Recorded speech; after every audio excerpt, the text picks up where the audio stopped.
My name is Adrian Crutchfield.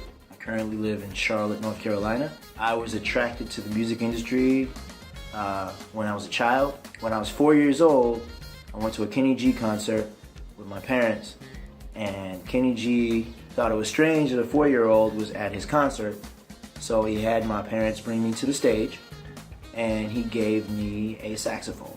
After that, everybody just kind of assumed that I was going to be in the entertainment industry some way, shape, or form. So I figured, why not play the saxophone? So that's what I did.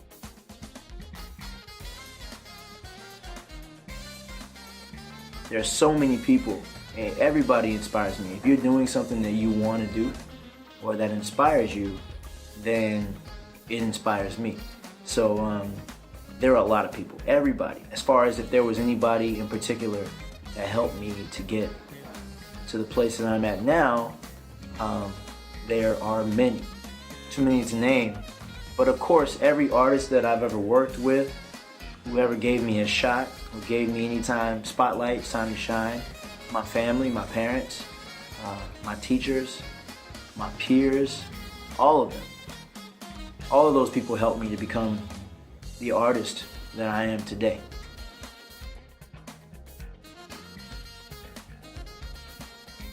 Were there any barriers that I needed to overcome?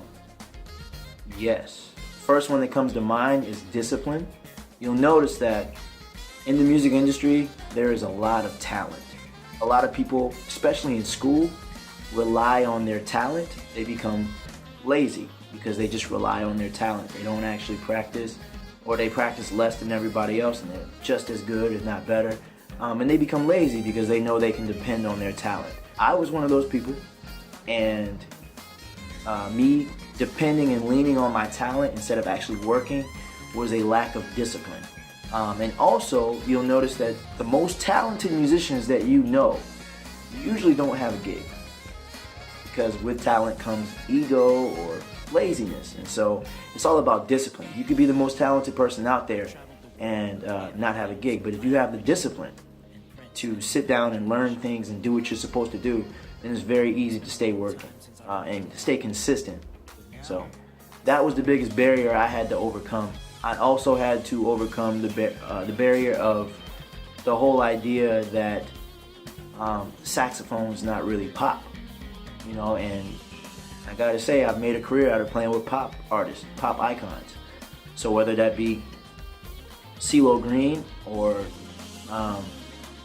Prince or Lionel Richie or Bette Midler or even Young Jeezy and Young Money, they all used sax players at one point, and that was me. So that was a barrier that I had to overcome, the whole idea that saxophone was just jazz.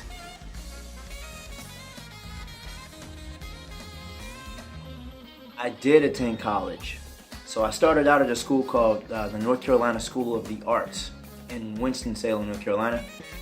And I actually technically went there for the 12th grade, but it was a conservatory, so it's actually a college with a small high school program. For my freshman year of college, I transferred to the University of North Carolina at Greensboro. I went there for the jazz program, and they didn't have a music business program. So for my sophomore year, I transferred to Florida State University, where I graduated with my BA in, I don't know, I just got a degree. I don't even know what it says, but I think it has something to do with jazz studies and commercial music.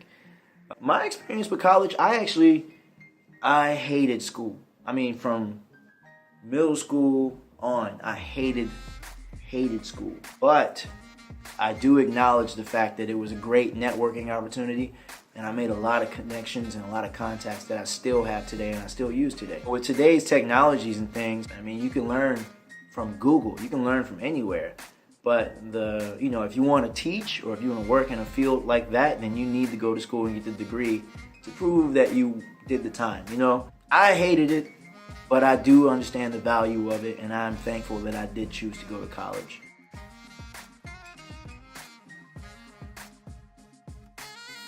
My advice to teenagers that would like to get into this industry is pretty simple. A lot of people think that you shouldn't give yourself any other options and just go with this full steam ahead, but realistically, you need to be prepared. Just like anybody in the NBA or NFL, you don't want to just know how to play ball. You need to have a backup plan. What happens if you get injured? I totally recommend that that you guys go to school and get a degree. But what I would say is you don't have to get a degree in music per se. Find another niche. You know, maybe it's business, so you can handle business management and use that in music. You know, or business administration, or management, or entertainment law. And then you have a backup plan, but you can also use these things to help you further your career in the music industry. Some people are going to tell you that you're wasting your time going to school, and that while you're at school, there's somebody out there trying to do the same job as you and getting real life experience. And yes, that's true too, but nobody's stopping you from getting that experience while you're in school. I toured with Anthony Hamilton while I was in college. You just have to make it work for you. So my advice to you would be just find your niche and go with it.